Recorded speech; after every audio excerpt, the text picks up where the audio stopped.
Okay, I've been working as an advocate for legislative change for many years on many different topics that affect women. In the past year and a half, I've really been working on all this Me Too legislation across the country. Last year in California, we got 3 very important bills passed under the hashtag Take the Lead. We got a lot of great things done in this state.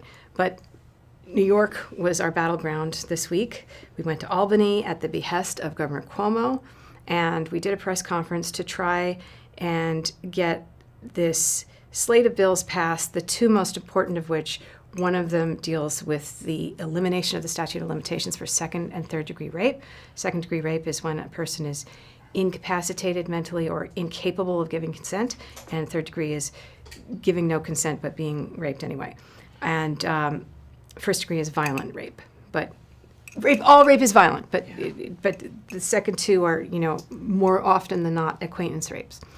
And we decided that I should speak as a survivor, and I was going to be more vague about it because I have talked in the past about how I was not only the victim of sexual battery and harassment and career retaliation by Harvey Weinstein, but that I was a sexual assault survivor as a teenager.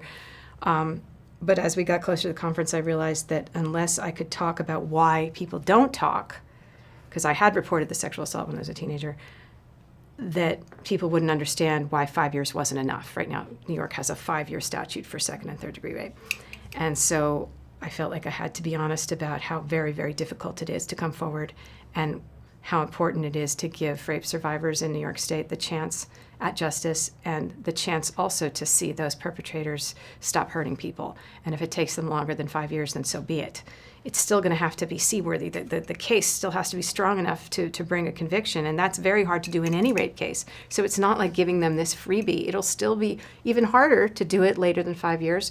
But if first-degree rape has no statute, a rape is a rape is a rape. It's still going to follow that survivor the rest of his or her life, because it happens to men too, and it's very important that this was passed. So that was why I spoke from my honest perspective as how difficult it is and how necessary it was. And the other thing was trying to reduce this, to get rid of this severe pervasive standard for sexual harassment, which means that in California, we passed a law exactly like this last year, which got rid of the one grope rule, that basically one time of doing something, like groping a woman under her dress or exposing themselves in the workplace, that's enough to bring sexual harassment suit. And judges have decided otherwise because of this severe pervasive standard that it has to be so bad, otherwise you can't bring it in.